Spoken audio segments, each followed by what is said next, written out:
اما بعد فاعوذ باللہ من الشیطان الرجیم بسم اللہ الرحمن الرحیم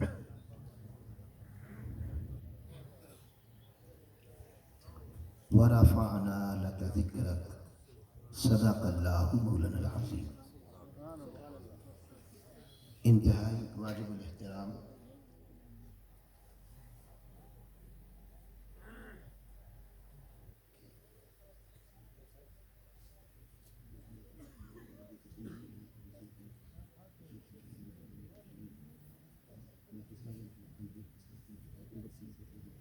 محترم حضرت علامہ محمد احسان رضوی صاحب قادری، شاگرد رشید شیخ الاسلام ڈاکٹر محمد طاہر القادری صاحب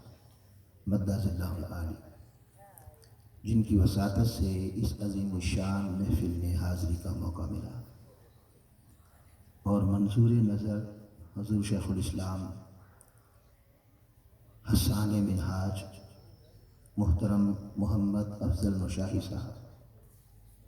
مدّ اللہ العالی، دیگر معزز علماء کرام،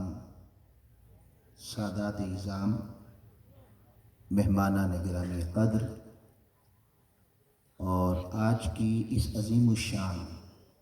محفل میلاد کے میزبان مرزا محمد اکرم صاحب، اکرام صاحب،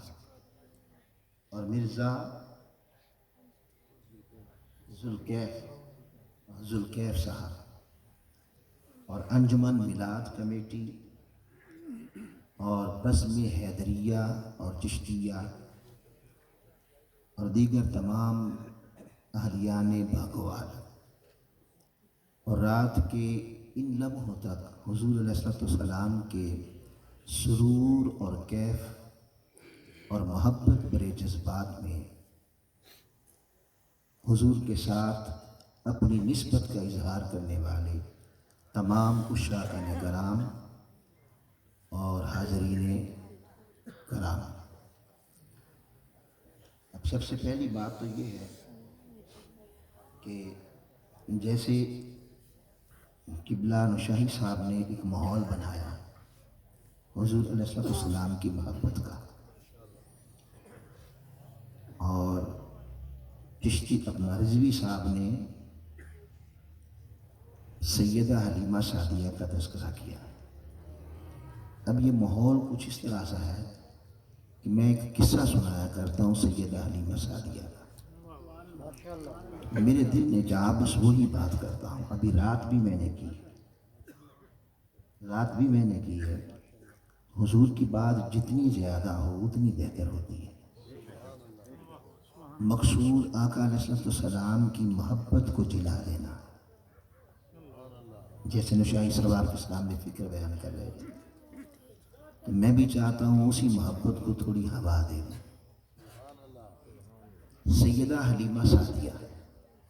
یہ آقا علیہ السلام کی دائیہ دائی ہے، اور دائی شریعت میں امی ہوتی ہے، امی جان، رضائی ماں۔ اب میرے دل میں یہ بات آئی کہ میں جب بھی یہ تذکرہ کرتا ہوں، جب بھی تو اس نیت سے کرتا ہوں کہ جیسے میری امی کا کوئی تذکرہ خیر کے کرے،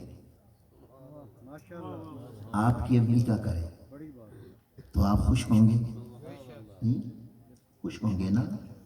تو کیوں نہ حضور کی امی کا تذکرہ کریں، آقا کی امی کا تذکرہ کریں، حضور خوش ہو جائیں گے۔ اور اکرام صاحب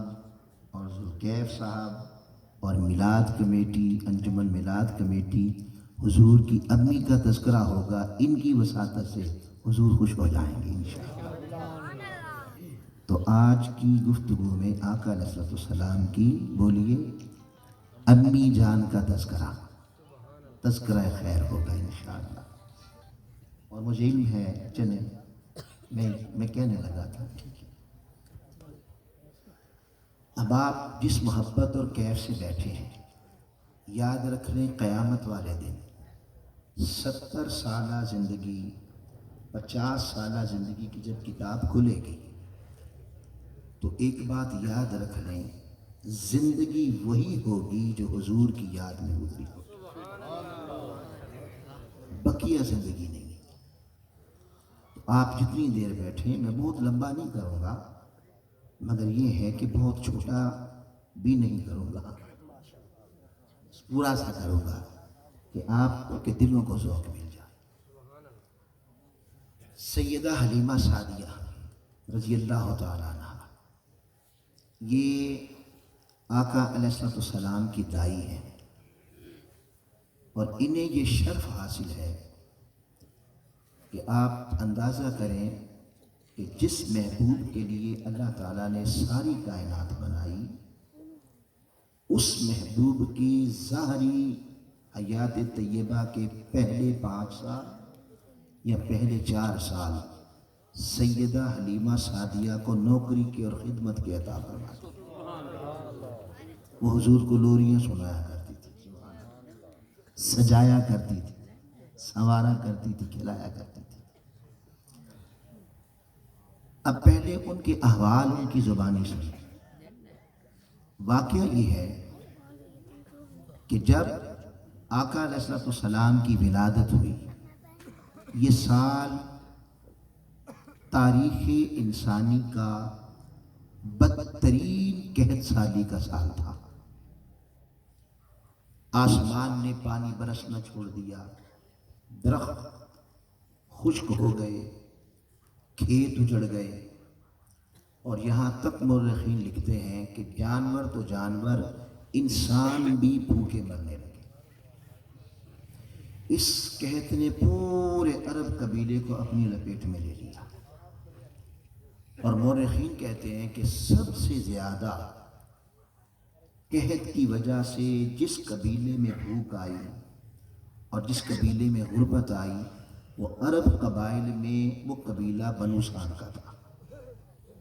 اور بنو سعد کی رہنے والی تھی حلیمہ سعدیہ،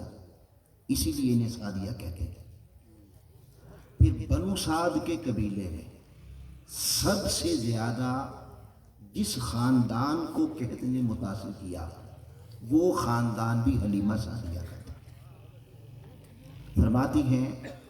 کہ دیا جلانے کے لیے گھر میں تیل نہیں ہوتا تھا، ایک ریوڑ تھا بکریوں کا۔ اب دیکھیں نا، کھیت اجڑ گئے تو چارہ نہ رہا، تو ان بکریوں کے ریوڑ کا فرماتی ہیں کہ دودھ دوتی۔ اب جانور کو چارہ ملے تو دودھ دے گا نا، تو پورے ریوڑ کا فرماتی ہیں جب شام کو دودھ دوتے تو کوئی پاؤ بھر آدھا کلو نکلتا۔ پھر ایک اونٹنی تھی، اس اونٹنی کو بھی چارہ نہیں ملتا تھا، اور اس اونٹنی کی چارہ نہ ملنے کی وجہ سے نکاحت کا یہ عالم تھا کہ ہڈیوں کا ڈھانچہ بن چکی تھی۔ اور سیدہ حلیمہ فرماتی ہیں کہ جب میں مکے گئی اپنے محبوب کو لینے صلی اللہ علیہ وسلم، انہیں لینے گئی تو اونٹنی کا عالم یہ تھا کہ کبھی حارث سوار ہوتے، وہ آپ کے شوہر ہیں، اور کبھی میں پیدل چلتی، اور کبھی میں سوار ہوتی، حارث پیدل چلتے، 2 کا بوجھ بھی اٹھا کر چلنے کے قابل نہیں تھے۔ یہ اونٹنی کا عالم تھا، اور گھر کا یہ عالم تھا کھانے پینے کا، کہ بعض مورخین نے لکھا کہ 2 دن، بعض نے 3 اور بعض نے 4 دن، یعنی 4 دن گزر جاتے، نہ کچھ کھانے کو ملتا نہ کچھ پینے کو ملتا۔ یہ گھر کے حالات تھے قحط کی وجہ سے۔ اب یہاں میں ایک بات کہا کرتا ہوں، ہم سارے نعرہ لگاتے ہیں غلام ہے غلام ہے، رسول کے غلام، سب کا نعرہ ہے، سب کا دعویٰ ہے۔ اگر میں کہوں کہ آپ میں سے کون ہے جو حضور کا نوکر بننا چاہے، تو سارے کہیں گے جی ہاں میں بننا چاہتا ہوں، ایسا ہی ہے۔ مگر آئیے، یہ کیا وجہ ہے کہ اللہ نے اپنے محبوب کی خدمت کے لیے حلیمہ کو ہی کیوں چنا؟ یہ بھی تو ایک سوال ہے نا، کہ اس کے اندر کیا خوبی تھی؟ اس کی خوبی یہ تھی کہ 4 دن اسے کچھ کھانے کو نہیں ملا، 4 دن نہ کچھ پینے کو ملا، مگر خودداری اور غیرت ایمانی کا یہ عالم تھا کہ کبھی کسی دنیا دار کے دروازے پہ جا کے ہاتھ نہیں پھیلایا، اپنی عزت نہیں بیچی، غربت میں بھی امیری کی شان پائی، اپنے ضمیر کا سودا نہیں کیا کہ دنیا داروں کے، وڈیروں کے، سرمایہ داروں کے